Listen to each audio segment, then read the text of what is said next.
मैंने कहा ना, माताओं की एक बीमारी अगर खत्म हो जाती तो फिर इनके जैसा कोई है ये नहीं है।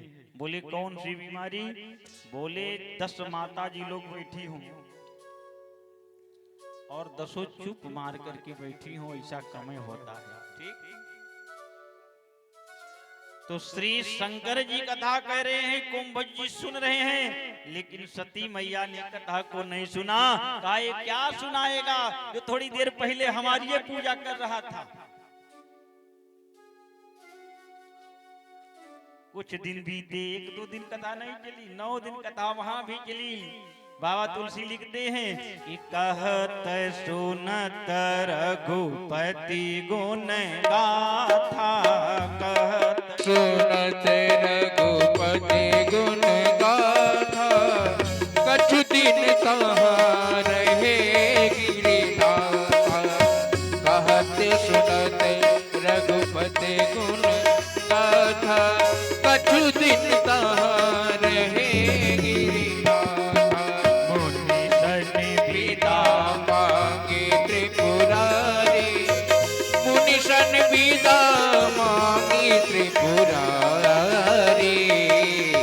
चले भवन संग दर्श कुमारी, मुनि सन विदा, मुनि संग विदा मांगी त्रिपुरारी।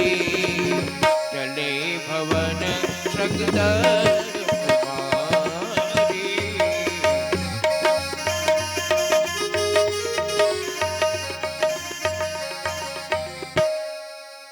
पूरे 9 दिन कथा हुई। कहत सुनत रघुपति गुण गाथा और तह कुछ दिवस रहे गिरी। अच्छा, कहत क्या? कहा बार बार सती जी से कह रहे हैं कि सुनो कथा, सुनो कथा। सुनते भी हैं और सती जी को सुनने के लिए कहते भी हैं, लेकिन फिर भी सुना नहीं सती ने। कहा कौन सुना? का सुनी महेश परम सुख।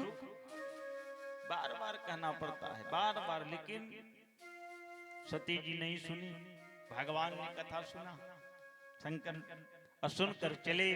तो श्री कुंभज जी को शंकर जी ने जब चलना शुरू किया, शंकर जी, तो कुंभज जी ने प्रणाम किया। कहा बाबा अब कब तक आगमन होगा?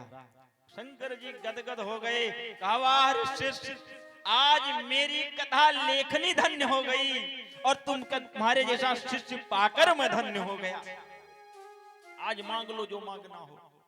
जब शंकर जी खड़े हो जाएं मंदिर में, कहे मैं बहुत प्रसन्न हूं, मांगो। तो हम जान रहे हैं पैकौली वाले इतनी लंबी लिस्ट लेकर पहुंच जाएंगे कि कई पीढ़ी घटबन कर। नून तेल मसाला साग सब्जी गाड़ी घोड़ा मोटर में एको चीज कमे न रहे। लेकिन एक छोटी सी चीज है, माताएं बताएंगी, भैया लोग बताएंगे, क्या जिंदगी में आपने जितना कमाया है, घर बनाया, दुकान खोली, जमीन खोला, मकान बनवाया, गहने बिक्खे खरीदे, बैंक बैलेंस आपने किया, भाव से सुनिएगा, जिंदगी में आप जितना कमाते हो, पूरी जिंदगी, कितने लोग हैं बताइएगा,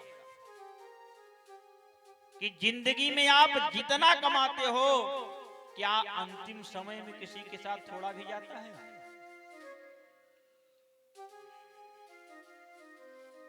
क्या अंतिम समय में किसी के साथ थोड़ा जाता है? बोलो। तो जब ये जान रहे हो कि सब यहीं छोड़कर जाना है, सब यहीं छोड़कर जाना है,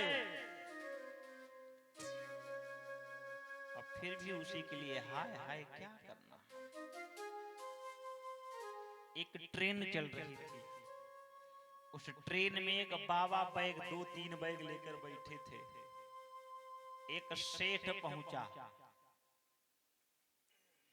वो भी उसी डिब्बे में घुसा, वो एक बैग लेकर पहुंचा, तो बाबा के बगल में बैठा। अरे बाबा जी आप तो सन्यासी हैं, साधु हैं, फिर ये बड़े बड़े 3 बैग इसलिए? देखो हम गृहस्थ हैं, लेकिन फिर भी एक छोटा सा बैग लेकर सफर करते हैं। आप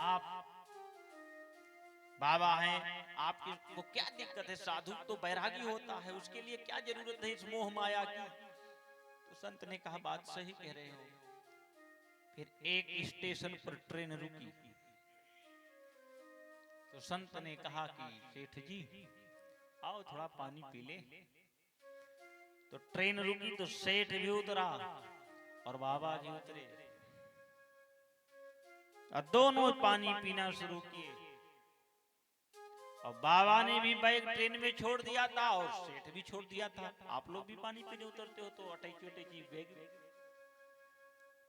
अब ट्रेन सीटी मारी तो सेठ ने कहा बाबा ट्रेन सीटी मार रही है। बाबा ने कहा रुको यार, थोड़ी देर और बैठो, चलते हैं। अब ट्रेन और जोर से सीटी मारने लगी। सेठ ने कहा अरे बाबा ट्रेन जोर जोर से सीटी मार रही है। तब तक संत ने सेठ के पांव को पकड़ लिया, छोड़ो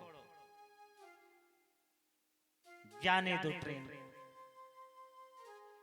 क्या रखा है उस ट्रेन में?